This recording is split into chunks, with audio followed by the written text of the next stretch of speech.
자, 세종 어제 훈민정음 어제에 이어서 오늘 그 다음 부분 같이 보도록 할게요.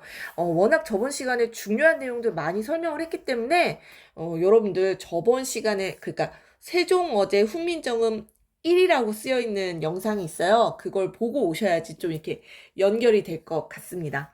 자, 저번 시간에 요거 두 줄 설명하는데 시간이 꽤 걸렸어요. 자, 나란말 쌈이 뒤웅기게 달아. 자, 그 다음 부분. 문자와로 서르 사마띠 아니할세라고 쓰여 있어요. 자, 여기서 문자는요. 한자를 얘기하는 겁니다. 그때 당시 사람들의 사고로 생각해 보세요. 그때 당시에 문자는 한자밖에 없었어요. 그죠?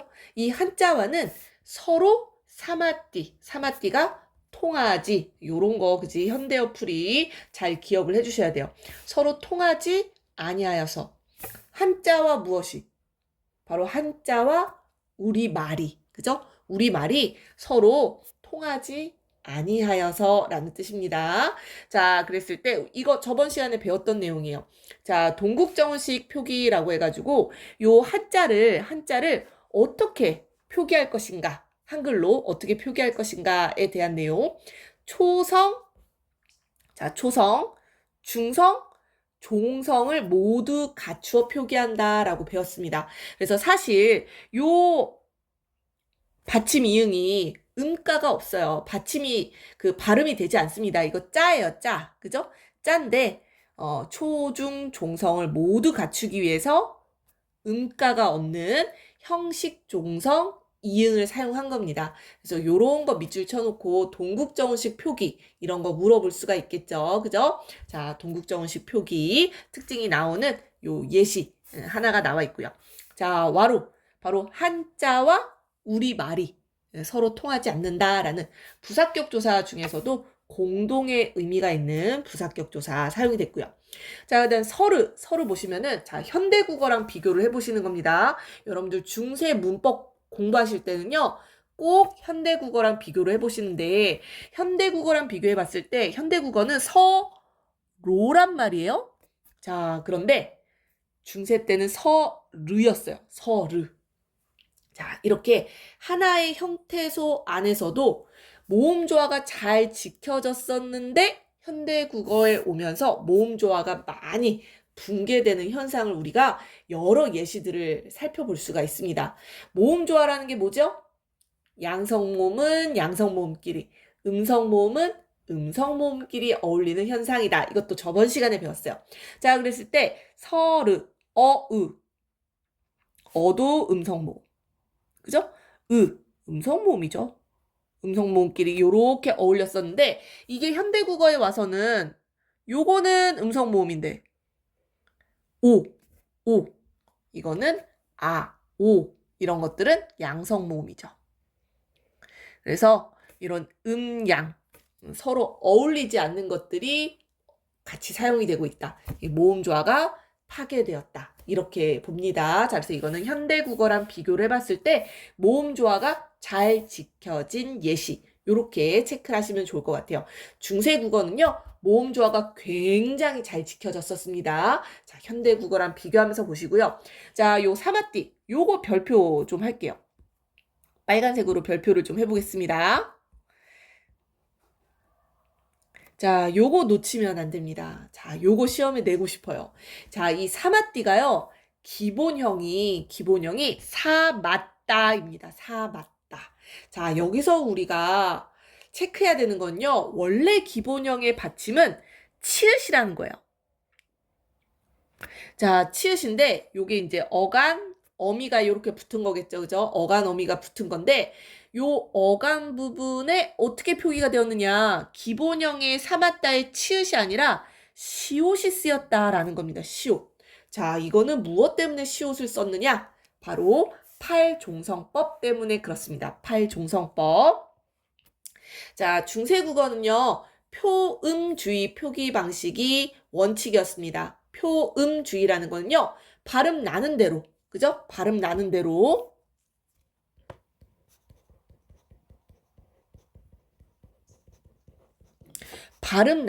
표기하는 게 원칙이었어요. 그래서 받침에서 발음이 됐었던 요 8개의 종성을 실제 표기에도 표기를 했다라는 게 바로 팔종성법입니다. 자, 그럴 때 요 8개의 종성이 무엇이냐? 바로 기역, 니은, 디귿, 리을, 미음, 비읍, 시옷, 옌니응입니다, 이거. 자, 꼭지가 있는 사과처럼 생긴 애 있죠? 옌니응. 요 8가지만 받침으로 표기할 수 있었다. 이게 바로 중세국어의 팔종성법이에요. 자, 여기에서 여러분들 포인트는요. 여러분들 꼭 염두에 두셔야 되는 거, 지금 현대국어와 다른 점이 있습니다. 물론 옌니응, 요거 현대국어랑 다르죠. 지금은 그냥 이응. 옌니응이 그치? 소실 문자니까 지금은 그냥 이응을 쓰죠. 이거보다 더 중요한 거는요. 선생님 요렇게 벌써 빨간 글씨로 해놨죠?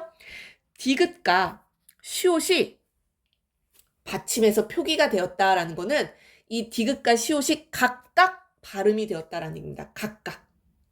무슨 말인지 이해가 되시나요? 이 디귿과 시옷이 중세 때는요. 음절 말에서 변별이 됐었다라는 얘기예요. 지금은 디귿과 시옷이 모두 디귿으로 발음이 되잖아요. 대표음 디귿으로. 그치? 이게 변별이 안 된단 말이야. 현대국어에서는. 그런데 중세 때는 변별이 됐었다라는 겁니다. 이해되시죠? 자, 그렇기 때문에 디귿과 시옷을 각각 표기에 넣어준 거예요. 이해하셔야 됩니다. 자, 음절말에서 변별이 됐었고 현대에 와서는 대표음 디귿으로 발음이 된다라는 거. 자, 요렇게 이해를 하시면 될 것 같아요. 자, 그래서 사마따의 이 치읓은 요 팔종성법에 들어가는 받침이 아니잖아요. 그죠? 이 치읓은 그때 당시에 시옷으로 발음이 됐었다라는 얘기입니다. 그래서 발음 나는 대로 시옷으로 표기를 해 주었어요. 이해되시나요? 자, 시옷으로 표기를 해준 거고요. 자, 팔종성법에 의해서 기본형 삼았다. 이 기본형 기억해 주셔야 돼요. 자, 기본형 삼았다가 시옷으로 표기가 되었다라는 거고요.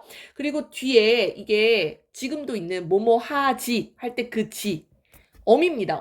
어미가 붙은 건데 이게 지읒이 아니라 디귿이 왔죠. 디귿이 온 이유는 그때 당시에 바로 국외음화 현상이라는 게 없었기 때문입니다. 없었기 때문에. 자, 두 번째 여기 선생님이 써놨죠. 그죠? 국외음화가 없었어요. 중세 국어에는. 왜냐하면은 이 지읒, 치읓이요. 지읒, 치읓이 지금은 우리가 국외음으로 발음을 해요. 약간 조금 뭐랄까 여러분들 입천장 만져보면은 조금 딱딱한 부분 있죠. 혀를 이빨 뒤쪽으로 좀 이렇게 밀어보세요. 이빨 뒤쪽으로 가면 좀 딱딱한 부분이 있습니다. 그림을 좀 그려줄까요? 아, 코가 너무 뾰족하네. 자, 이렇게 사람이 있으면은 여기쯤 요 딱딱한 부분, 그지? 요 딱딱한 부분이 이제 국외음인데 중세 때는 이 지읒 치읓이 국외음이 아니라 치음이었다라고요. 치음은 조금 더 앞쪽에서 나는 거죠. 이빨 쪽에서. 이 치자니까. 그래서 국외음화가 일어날 수가 없었던 그런 뭐랄까 음은 의문론적으로 일어날 수가 없었다라는 거죠.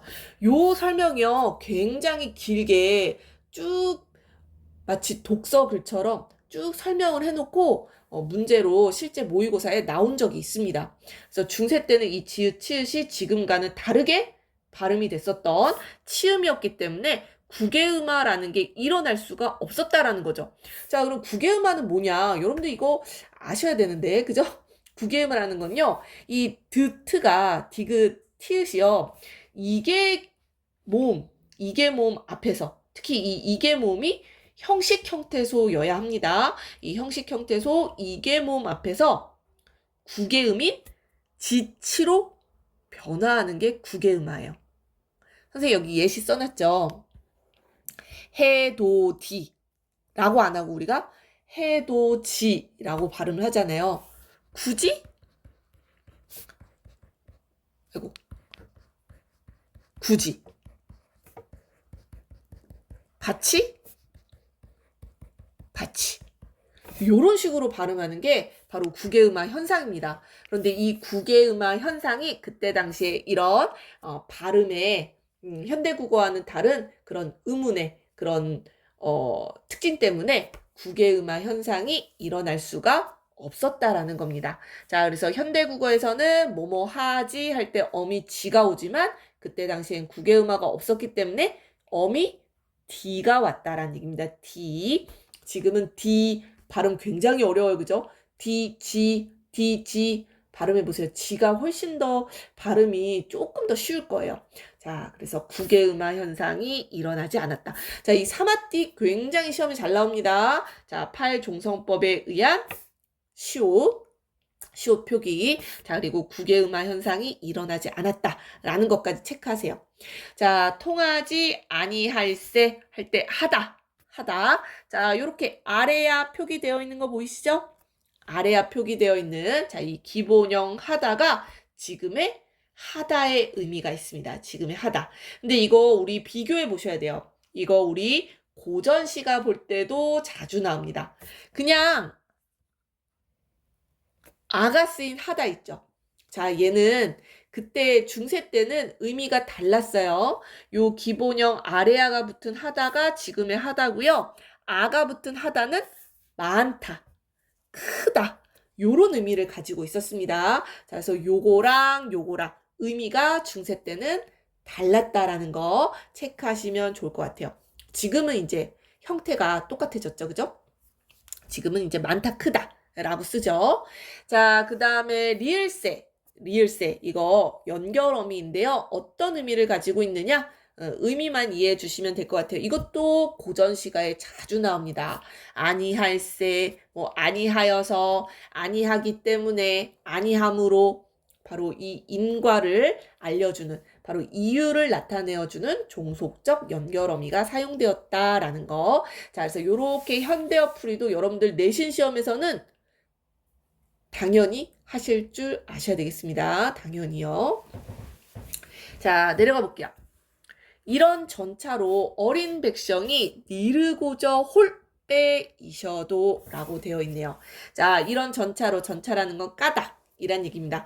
까닭으로 이거 뭐 지금도 그지? 뭐뭐로 뭐뭐하다 이렇게 원인을 나타내어주는 부사격 조사. 이건 지금 현대국어도 비슷하게 사용이 되고요. 어린. 자, 요것도 시험에 잘 나오는 부분. 어리다라는 게요. 의미가 이동한 예시에 속합니다. 의미가 이동했다라는 거는 의미가 완전히 바뀌었다라는 얘기예요.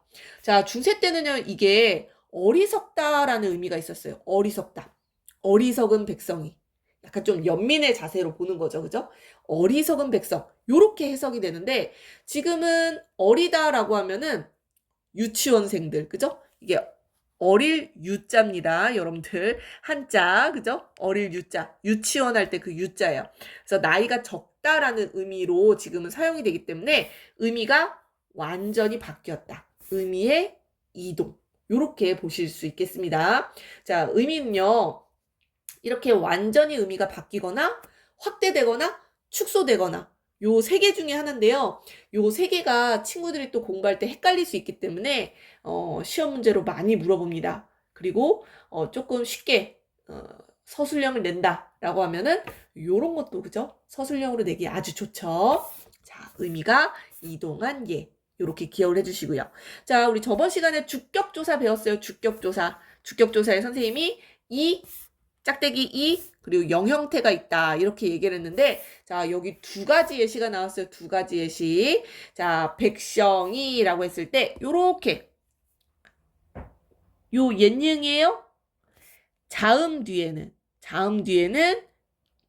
주격조사 2가 온다라고 배웠습니다. 자 요거는 연은 될 수 없는 게 요게 백성 할 때 이 성이 원래는 한자 옆에 병기한 그죠? 한글이기 때문에 요거는 이제 연음이 되지 않고 요런 식으로 끊어서 이제 쓰는 거고요. 자, 아무튼 자음 뒤에는 주격조사 2가 왔다라는 거 주격조사 체크하시고요. 자, 이 배 이것도 찾기가 좀 힘들 수가 있는데 자, 이 배가요. 여러분들 중세 때는요. 애가 지금은 단모음이지만 중세 때는 요게 이중모음이었습니다. 그래서 아이, 어이 요렇게 발음을 했을 것으로 추측이 돼요. 그래서 요렇게 모음으로 끝나는 이계 모음, 이외의 모음입니다. 자, 이렇게 모음으로 끝나는 말 뒤에는 주격조사 짝대기 이가 오는데 요거를 바로 붙여서 요렇게 쓸 수가 있었어요. 어떻게 읽어야 돼요? 이거? 바이로 읽으셔야 됩니다. 바이. 이중모음이었기 때문에. 그래서 바이. 니르고저 홀 바이이셔도 요렇게 읽었을 것으로 추측을 할 수가 있어요. 자, 그래서 요렇게 자음으로 끝나는 말, 모음으로 끝나는 말 뒤에 오는 주격조사가 다르다라는 거 꼭 좀 기억해 주셔야 되겠죠? 주격조사 선생님이 굉장히 강조했습니다. 자, 그리고 니르고저 홀빼. 니르다. 지금의 이르다입니다. 이르다. 자, 현대국어랑 뭐가 달라요? 현대국어는 두음 법칙에 의해서 이르고자라고 하는데 그때 당시엔 또 두음 법칙이 없었습니다. 그래서 니르고저 요렇게 두음 법칙이 적용되지 않은 형태가 그대로 표기되었었다라는 거. 두음 법칙 뭔지 다 아시죠? 그죠? 우리 끝말 잇기 할 때 그지? 이렇게 리을 또는 뭐 니은 이런 거 탈락시켜가지고 끝말 잇기 많이 하잖아요. 그죠? 그게 바로 두음 법칙인데 그 두음 법칙이 중세 때는 적용되지 않았다라는 거. 그 다음 부분입니다. 마침내 제 부드들 실어 펴디 못할 놈이 하니라 라고 하네요. 자, 여기에서 부드들 선생님이 요거 어떻게 읽었어요? 부드들이라고 읽었습니다. 부드들. 자, 왜냐하면은 여기 비읍 디귿이요. 그때 당시에는 음은 2개. 그지? 음가가 둘 다 있었다라고 추측을 합니다. 자, 일단 이어적기 되어 있고요. 이 중세 때의 원칙적인 표기 방식이죠. 자, 요렇게 원래는 형태소 요렇게 분석하면은 요렇게 형태소가 쪼개지는데 여기가 초성 이응이 또 음가가 없잖아요. 그죠? 디귿이 바로 뒤에 연음이 될 수가 있습니다. 그래서 이 연음되는 발음 그대로 이어적기가 되어 있는 표기 형식 우리 체크해 볼 수가 있을 것 같고요. 자, 이 비읍 디귿 요게 이제 어두자음군이라고 이야기를 해요. 어두자음군이라는 거는 말 그대로 어두 단어의 첫머리에 자음이 군이라는 게 물이란 뜻이에요. 여러 개가 온다 이런 얘기입니다. 그래서 단어 첫머리에 2 또는 3개까지 올 수 있었어요. 3개까지. 그래서 뭐 여기 사용된 뭐 부드, 뭐 부스, 뭐 이런 것도 있고 부스드 뭐 이런 것도 있어요. 자, 이런 것이 이제 어두자음군인데 현대국어에서는 된소리로 변화한 것이 많습니다. 된소리로 변화한 것이 많고요. 여러분들 헷갈리면 안 되는 게 이 된소리는 하나의 자음으로 봐요. 하나의 자음. 요거는 각각 2개의 자음이야. 2개의 자음. 그런데 뭐 예를 들어서 쌍비읍이 있다. 뿌 하나의 자음입니다. 하나의 자음. 얘는 브스 2개의 자음. 얘는 3개의 자음이겠죠? 부스드 이런 식으로. 자, 그래서 된소리는 하나의 자음이기 때문에 어두자음군이 아니다라고 보시면 될 것 같아요. 자, 그래서 지금은 현대국어에는 어두자음군이라는 게 없죠. 그죠? 근데 중세 때는 이렇게 어두자음군이 있었고요. 이 어두자음군이 그 형태는 사라졌지만 몇몇 단어들의 그 과거의 형태를 알 수 있는 추측해 볼 수 있는 그런 흔적들이 좀 남아 있습니다. 그런 것들도 가끔 시험에 나오긴 하는데 자, 그건 나중에 또 공부를 해보도록 하고요. 자, 부드들 할 때 이 을이요. 자, 목적격 조사 을를 지금 현대국어랑 똑같아요. 을을인데 을을 조금 더 쪼개 보겠습니다. 자, 중세 목적격 조사 선생님이 이렇게 써놨죠. 중세 때는 아래아가 있었기 때문에요. 아래아가 있었기 때문에 이렇게 자음 뒤에 을만 오지 않고 알도 왔습니다. 자음 뒤에 을이 오는 건 지금 현대국어랑 똑같죠. 근데 알, 을 요렇게 또 어떻게 나눠지는 거예요? 모음 조화에 의해서. 요거 양성모음. 양성모음 뒤에는 알, 음성모음 뒤에는 을이 오는 거겠죠. 자, 모음 뒤에 를 또는 이제 축약해가지고 리을이 붙기도 하는데, 자, 이것도 현대국어랑 똑같은데 차이점은 랄도 왔다라는 거. 랄를. 요거는 뭐겠어요? 이것도 똑같이 양성 모음 뒤에는 랄이 오고 음성 모음 뒤에는 르리 왔다라는 겁니다. 자, 그럼 여기 보세요. 부드들 할 때 부드들 음성 모음. 그러니까 을이 와야 되겠죠? 자음 뒤에 알을 둘 중에 바로 음성 모음인 을이 왔다라는 얘기입니다. 자, 그래서 이렇게 체언과 조사가 결합할 때에도 모음 조화가 굉장히 잘 지켜졌었다. 아래아가 있었기 때문에 가능한 겁니다. 그래서 모음 조화가 잘 지켜졌다라는 거 중세국어의 특징. 자, 넘어갈게요. 자, 그 다음에 펴디. 이것도 아까 사마띠 그거랑 똑같죠? 그지? 자, 펴디. 국외음화 현상이 일어나지 않았다라는 거. 요런 거 밑줄 쳐놓고 물어볼 수 있습니다. 국외음화 현상 일어나지 않았다. 자, 노미 형태소 쪼개보세요. 자, 주격조사 이가 붙었습니다. 왜? 자음 뒤에는 주격조사 이가 온다라고 했죠? 요게 이제 이어적기가 되다 보니까 노미 이렇게 되는 건데요. 자, 이 노미 요거를 기억해 주셔야 되겠네요. 의미가 축소한 예시입니다. 의미가 축소된 예시예요. 자, 왜냐하면은 자, 실어 펴지 못할 놈이 하니라라고 했을 때 이 놈이요. 사람이라고 해석이 되어 있죠. 사람. 이게 중세 때는요. 그냥 보통의 사람을 통칭해가지고 놈이라고 한 거예요. 그런데 이 현대국어에서는 놈이라고 하면은 야 이놈아 놈 너놈 너놈이라고는 안 하지만 아무튼 놈이라고 하면은 기분이 나쁠 수 있죠. 왜?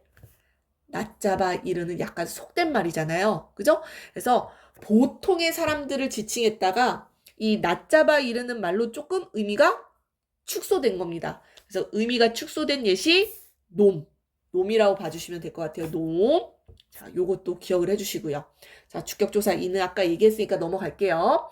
자, 근데 선생님이 비교 예시를 하나 여기다 또 써놨습니다. 왜냐면 여기 훈민정음 서문에 의미가 확대된 예시가 없어요. 그래서 선생님이 의미가 확대된 예시, 주요 예시 하나 넣어놨는데요. 자, 영감이라는 말이 있습니다. 영감. 영감이라는 말은 의미가 확대된 단어예요. 영감이라는 게요. 여러분들 사극 같은 거 보시면은 젊은 남자 주인공인데도 이 젊은 남자 주인공한테 무슨 영감 이렇게 부르는 경우가 있어요.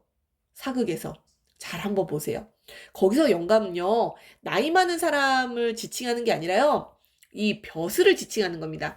당상관이라는 이 벼슬 이상의 높은 벼슬을 하는 이 남자 사람을 지칭하는 표현이겠죠. 그러니까 영감이라고 불릴 만한 사람들은 그렇게 많지 않았을 거예요. 그때 당시에. 그죠? 근데 지금 현대 국어에서는 영감이라고 하면은 나이만 많으면, 그지? 나이만 많으면 두루 다 영감이라고 이야기할 수 있잖아요. 그죠? 두루. 그렇기 때문에 뭐예요? 지칭하는 사람의 폭이 넓어졌죠. 바로 의미가 확대되었다라고 볼 수 있는 예시입니다. 그래서 영감이라는 단어, 의미가 확대된 예시. 이렇게 기억을 해주시면 좋겠어요. 그래서 의미가 축소, 확대, 또 의미가 이동한 예시들. 같이 이렇게 비교해서 알아주시면 좋겠습니다. 자, 한이라 할 때 하. 이거 아까 선생님이 얘기했던 거죠? 이렇게 아로 시작하는 하다는 많다, 크다 이런 의미가 있었습니다. 자, 그래서 여기서도 해석이 뭐예요? 능히 펴지 못하는 사람이 한이라 많았다라고 해석이 되는 겁니다. 그래서 자기 뜻을 이렇게 문자로 막 이렇게 표현을 해야 되는데 그러지 못하는 사람이 많았다라는 거죠. 이 백성들에 대한 연민과 애민의 그런 마음이 느껴지지 않으신가요? 자, 그래서 여기 나와 있잖아요. 내 일을 위하여 어여삐 너겨라고 했어요. 여기서 나는 세종 임금님, 세종 대왕님을 얘기하는 거 있죠. 세종 대왕님이 이를 불쌍하게 여겼다라는 얘기입니다. 자, 우리 내용도 체크하셔야 되는데요. 이 훈민정음을 창제하게 된 동기, 목적, 바로 두 번째 애민정신이 드러나는 부분이에요. 그 국가의 최고 통치자인 세종대왕께서 백성을 불쌍히 여기는, 백성을 사랑하는 이런 마음을 갖고 백성들을 위한 글자를 만들었다라는 얘기입니다. 정말 멋있지 않나요? 자, 애민정신 체크를 하시고요. 자, 여기 네. 요 네도 우리가 형태소를 쪼갤 수 있어야 됩니다. 자, 네가 요렇게 해석이 되어 있잖아요. 그죠? 그러니까 현대국어에 주격조사로 사용되는 가가 중세 때는 쓰이지 않았고 네만 가지고도 주어라는 것을 표시했구나라는 거예요. 자, 요거 형태소 요렇게 쪼개집니다. 자, 선생님이 아까 이거 이중모음이라고 했죠? 나이라고 읽었을 거예요. 나이. 나이 이를 위하여. 뭐 이렇게 읽었을 거야. 그래서 나 플러스 짝대기 입니다. 이가 주격조사고요. 이 짝대기 이는 요렇게 이계 모음, 이외의 모음. 이렇게 아로 시작하는 거. 요거 뒤에 요렇게 붙을 수 있다. 라고 배웠고요. 자, 이랄. 자, 이거 목적격 조사죠. 그치? 목적격 조사 랄 붙고 있다라는 거 체크하시고요. 위하야라고 했을 때 요렇게 한자 옆에 이거 무슨 표기? 동국정은식 한자음 표기. 자, 여기 밑에 나와 있는 이응? 음가 있다 없다? 없다. 형식종성, 그지? 형식종성 붙여서 표기를 했다라는 거. 동국정은식 한자음 표기 여러 번 나왔기 때문에 이 정도면은 여러분들 이해하셨을 거라 생각이 들고요. 자, 이렇게 어간, 어미 활용될 때 모음조화 잘 지켜졌습니다. 어간, 어미 이렇게 쪼개지는 거 보이시죠? 양성모음 뒤에 여가 안 오고 야가 왔죠. 양성모음 이걸로 써볼까? 양성모음 뒤에 양성모음. 자, 그래서 모음 조화가 잘 지켜졌구나라는 거 알 수가 있겠고요. 자, 하나만 더 체크해 보자면요. 요 하다가 지금도 현대국어에서도요. 이 하다는요. 불규칙으로 활용하는 단어입니다. 왜? 생각해 보세요. 뭐 먹다. 먹어. 아나 어가 온단 말이에요. 그치? 대부분의 단어가 그래요. 아나 어가 오는데 하다는 하였다. 이런 식으로 이 여불규칙이라고 하거든요. 불규칙 활용을 하는 단어예요. 여불규칙이라고 하는데 이게 중세 때도 요렇게 그죠? 불규칙하게 활용이 되었었다라는 겁니다. 자, 이거는 현대국어와 비슷하네요. 그죠? 현대국어와 비슷한데 그때 당시에는 요 모음 조화 때문에 야가 왔네요. 야. 지금은 여가 옵니다. 모음 조화 파괴됐다라고 볼 수 있겠죠. 자, 그다음 요거 의미 또 기억을 해주셔야 되겠습니다. 어여쁘다, 불쌍하다라고 해석이 되어 있어요. 불쌍하다. 자, 그러니까 중세 때는 불쌍하다, 가엾다 이런 뜻이었어요. 근데 지금은 어여쁘다, 아우 너 참 어여쁘구나라고 했을 때는 pretty의 의미가 있습니다. pretty, 그지? So pretty 뭐 이런 뜻이잖아요. 자, 그렇기 때문에 의미가 완전히 바뀐 의미의 이동에 해당되는 예시입니다. 자, 어여삐 기억 꼭 해주세요. 자, 요거 선생님이 서술형 쉽게 나오면 나올 수 있다라고 얘기했어요. 자, 그리고 너겨, 여겨, 그지? 너겨, 여겨. 뭐지? 아, 두음 법칙, 그지? 자, 지금은 니은이 탈락하죠? 자, 그런데 중세 때는 너겨, 두음 법칙이 없었다라는 겁니다. 두음 법칙이라는 의문 현상이 일어나지 않았다. 자, 그래서 새로 28자를 맹가노니 내가 만들었어. 새로 만들었어. 없던 걸 새롭게 만들어낸 창조정신이 드러나네요. 창조정신. 자, 지금 훈민정음의 창제정신 세 번째입니다. 첫 번째는 뭐였죠? 첫 번째, 자주정신. 우리나라의 말이 중국과는 다르다. 두 번째, 애민정신. 내가 백성들을 불쌍히 여겨. 세 번째, 그래서 내가 직접 만들었어. 창조정신. 이해되시죠? 자, 여기서 스물. 이것도 시험에 안 나오면 섭합니다. 자, 스물, 으. 지금 현대국어랑 다른 점은 뭐예요? 현대국어는 물이잖아요. 물. 으가 우로 바뀌는 현상을 원순모음화라고 합니다. 자, 그런데 중세 때는요, 원순모음화 현상이 없었다라는 겁니다. 없었다. 자, 여기 원순모음화에 대해서 선생님이 자세히 써놨는데요. 이 원순모음이라는 게 원순, 입술을 동그랗게 만드는 게 원순입니다. 자, 그랬을 때 이 양순음이 뿌가 있는데요. 얘네가 이 입술이 붙었다가 떨어지면서 나는 애들이야. 뿌. 발음해 보시면 압니다. 자, 그랬을 때 얘네들이 비원순 모음, 특히 이 평순 모음인 으는 입이 요렇게 벌어진다라고 해서 평순 모음이에요. 원순 모음은 입이 이렇게 동그랗게 모여야 되겠죠. 그림 좀 그런가? 자, 이 양순음이 평순 모음보다는 원순 모음이랑 발음할 때 더 발음이 쉽습니다. 그래서 이런 원순 모음화 현상이 일어나는 건데 이게 중세 때는 없었다라는 거예요. 이해되시죠? 그래서 여기 또 틀렸네. 예시. 으예요. 으. 자, 풀, 뿔이었던 게 현대국어에서는 풀, 이렇게 우로 바뀌었어요. 이게 원순모음화입니다. 원순모음화. 자, 그런데 중세 때는 이 원순모음화 현상이 없었다라는 거 체크하시면 될 것 같아요. 자, 그래서 28자를 만드셨어요. 28자가 바로 초성 17자, 그리고 중성 11자. 그러니까 초출자랑 제출자까지 해서 11자. 이렇게 합쳐서 28자를 만들었다라고 발표를 하시는 겁니다. 자, 여기서 자는요. 자, 이거 뭐 계속 나와가지고요. 동국정식 한자음 표기, 그죠? 자, 요 이응, 형식종성. 자, 그리고 양성모음 뒤에 목적격 조사가 올 때도 양성모음. 모음 조화가 잘 지켜졌었다라는 것까지.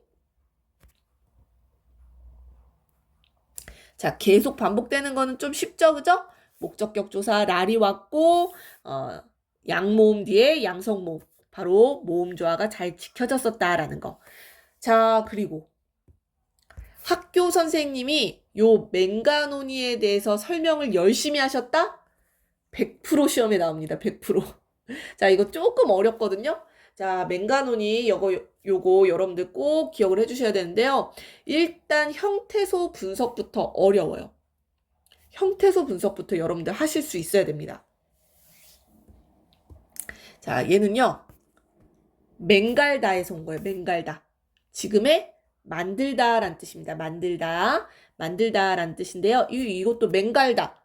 이거 고전 시가에 잘 나와요. 자, 아무튼 만들다라는 뜻이고요. 이 맹갈다에 나라는 선어말 어미를 붙이고요. 이 선어말 어미는 현재 시제를 나타내는 선어말 어미입니다. 거기에 오가 왔는데요. 이 오가 여러분들 찾기 굉장히 어렵습니다. 공부해야지 알 수 있는 부분이에요. 이 오는 1인칭 주어일 때 이 1인칭 주어의 의도를 나타내어주는 선어말 어미.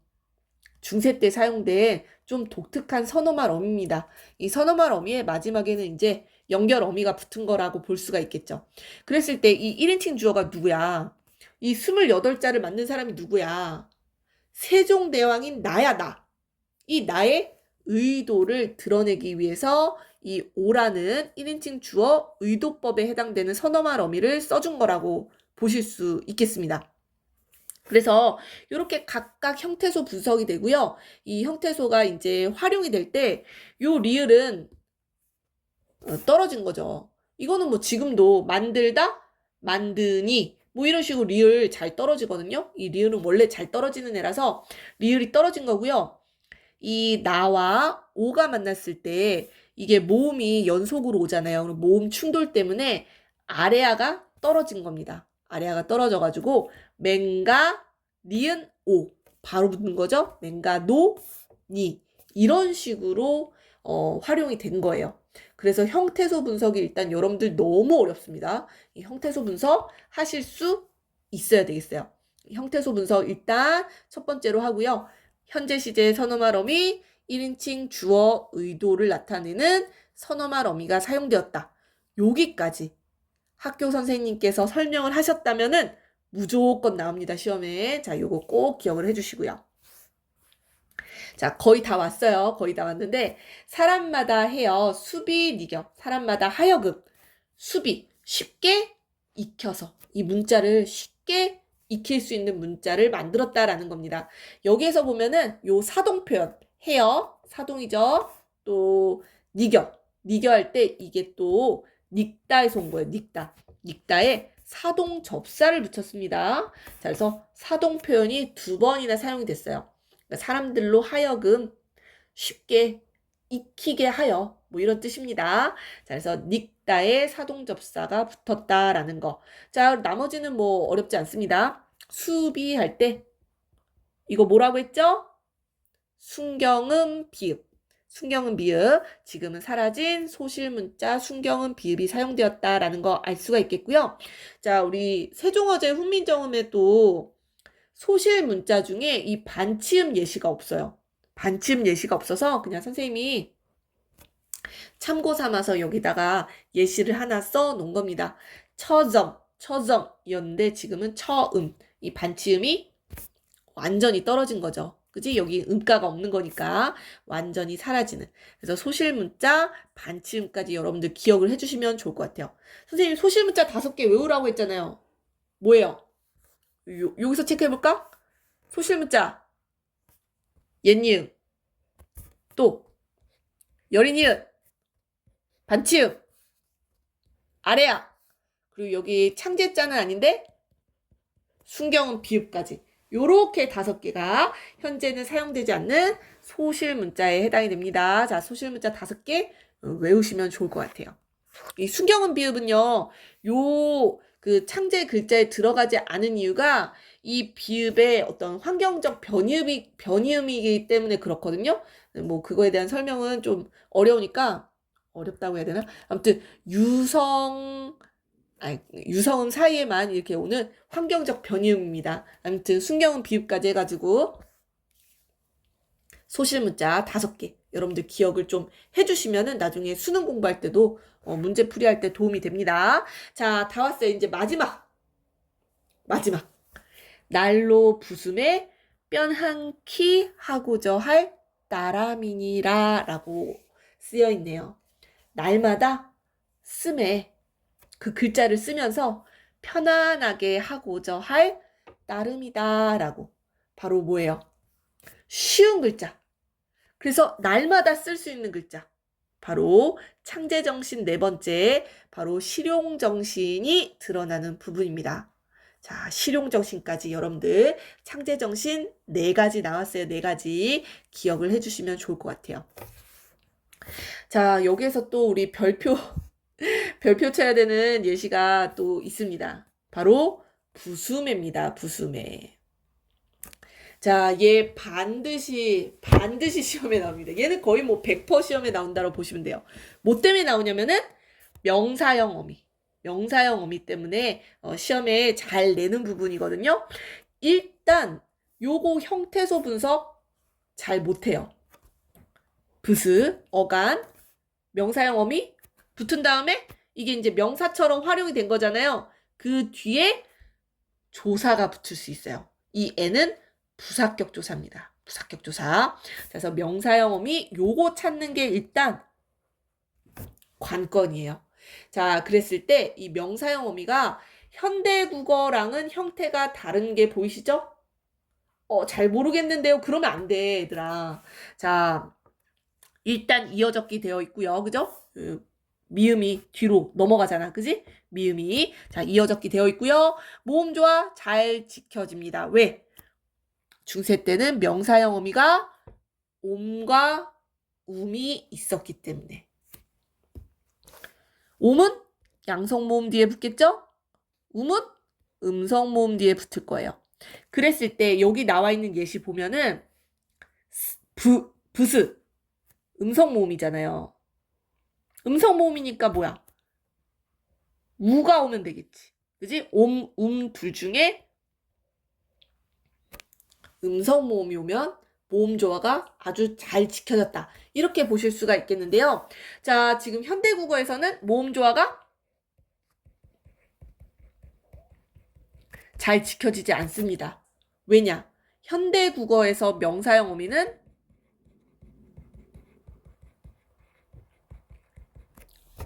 두 가지 있는데 뭐랑 뭐가 있죠? 음과 기가 있기 때문이에요. 그래서 이 음은 음 가지고 이 모음 조화를 지키기는 쉽지 않죠. 그죠?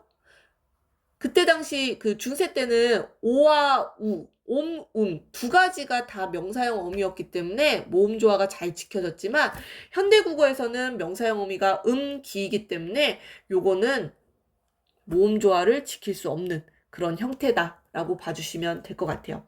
그래서 모음 조화가 중세 때는 잘 지켜졌었다. 명사형 어미가 옴과 움이 있었다. 요거 꼭 기억을 해주셔야 됩니다. 꼭 기억해 주셔야 되고요. 자, 부음의 맨 앞에 오는 비읍 시옷. 이거 어두자음군이에요. 그래서 둘 다 두 가지 음가 다 가지고 있었다라고 보셔야 됩니다. 그래서 부스. 지금 현대국어는 이렇게 된 소리로 쓰메 이렇게 해석이 되어 있죠. 쓰메. 뼈난키. 이거는 동국정식 한자음 표기입니다. 이게 이제 중국 원음에 가깝게 중국의 어떤 이상적인 그런 중국 원음에 가깝게 표기한 거라고 보시면 될 것 같아요. 이게 우리나라는 편이잖아, 편. 근데 삐안 뭐 이런 식으로, 그죠? 그리고 안도 이 소실문자 여린 히읗인데요. 여린 히읗이 초성에 갔을 때 어떻게 발음이 됐을까? 히읗보다 더 여리게 뭐 이렇게 발음이 됐을까요? 그냥 발음도 되게 어렵네. 삐연한키 뭐 이런 식으로 발음이 됐을 것이다 라고 추측해 볼 수는 있겠죠. 아무튼 요게 아마 중국 원음에 가까운 발음을 표기했을 것이다. 동국정식 한자음 표기라고 보실 수가 있겠고요. 자, 따라민이라 요것도요. 형태소 분석이 되셔야 됩니다. 형태소 분석을 좀 어려워하는 친구들이 있는데요. 따람. 이거는 뭐뭐 할 따름. 의존명사예요.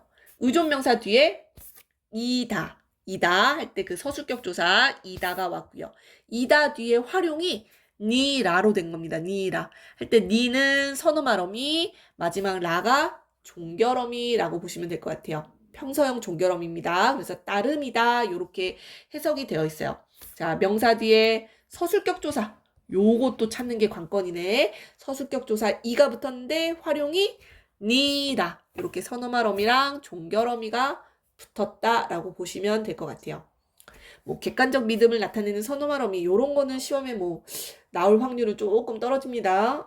뭐 고등학교 문법 수준에선 좀 어렵다라고 보기 때문에 자, 아무튼 요렇게 형태소가 분석이 되는데 이어적기 되어 있죠? 요 미음이 뒤로 넘어간 겁니다. 뒤로 넘어가면서 요렇게 따라미니라 요렇게 사용된 거고요.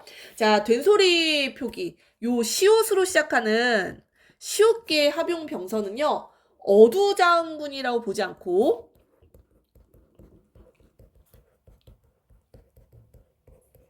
중세 때에도 요게 된소리로 발음이 됐었을 것이다 라고 추측이 되기 때문에 뜻 요렇게 된소리로 발음이 됐을 것이다 라고 추측이 됐기 때문에 선생님이 아까 된소리는 하나의 음운이라고 이야기를 했죠. 하나의 음운. 어두자음군은 둘 이상의 음운을 표기하는 거였거든요. 그래서 시옷계 합용병서는 어두자음군이라고 보지 않습니다. 학자들마다 의견이 좀 분분하긴 한데요. 고등학교 문법에서는 어두자음군으로 보지 않고 시옷계 합영병선은 된소리 표기였을 것이다 라고 여러분들 이해해 주시면 될 것 같습니다. 자, 그래서 정말 선생님이 강의를 2번에 걸쳐서 찍었는데요. 공부할 게 정말 많습니다. 이거 외우는 것도 사실 쉽지 않고요. 여러분들 복습을 정말 여러 번 하셔야 될 것 같습니다. 자, 선생님이 처음부터 끝까지 한번 쭉 다시 한번 읽어볼게요. 세종 어제 훈민정음 나란 말씀이 균기게 달아 나라의 말이 중국과 달라서 자주정신 문자와로 서르 삼았디 아니할세 한자와는 우리말이 서로 통하지 아니하여서 이런 전차로 어린 백성이 니르고저 홀 바이 이셔도 이런 전차 까닭으로 어리석은 백성이 이르고자 말하고자 하는 바가 있어도 마참내 제 부드들 실어 펴디 못할 놈이 하니라. 마침내 제 뜻을 실어 펴지 능히 펴지 못하는 사람이 많다란 뜻이고요. 내 일을 위하여 나이라고 읽어야 되겠네요. 나이 일할 위하여 어여삐 너겨 내가 요거 주격조사 찾아야 돼요. 내가 일할 일을 위하여 불쌍히 여겨 애민정신 드러나고요. 새로 28자를 맹가노니 새로 28글자를 만들었으니 사람마다 해여 수비 니겨 사람마다 하여금 사동의 의미가 있습니다. 쉽게 익히게 하여 여기도 사동의 의미가 있는 사동접사 날로 부숨에 편안키 하고저 할 따람이니라. 날마다 쓰매 글자를 쓰매 편안하게 하고저 할 따름이다. 그래서 실용정신까지 체크해 보시면 좋을 것 같아요.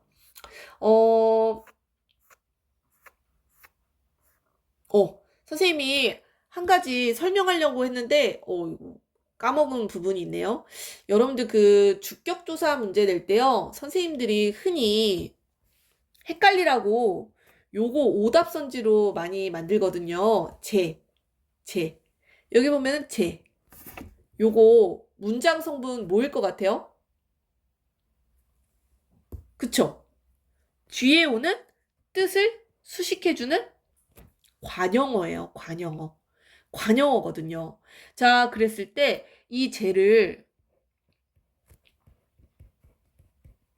저 플러스 이 요렇게 형태소를 분석해 놓고 요 이는 뭐라고 내냐면은 주격조사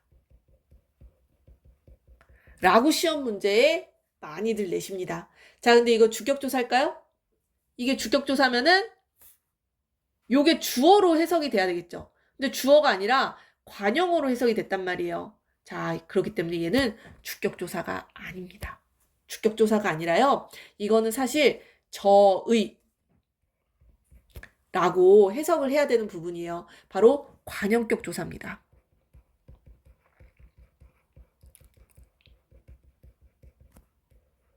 관형격 조사고요. 저의가 줄면은 제가 되는 거예요. 그래서 제 뜻을 관형어로 사용된 거죠. 어디다 써야 돼?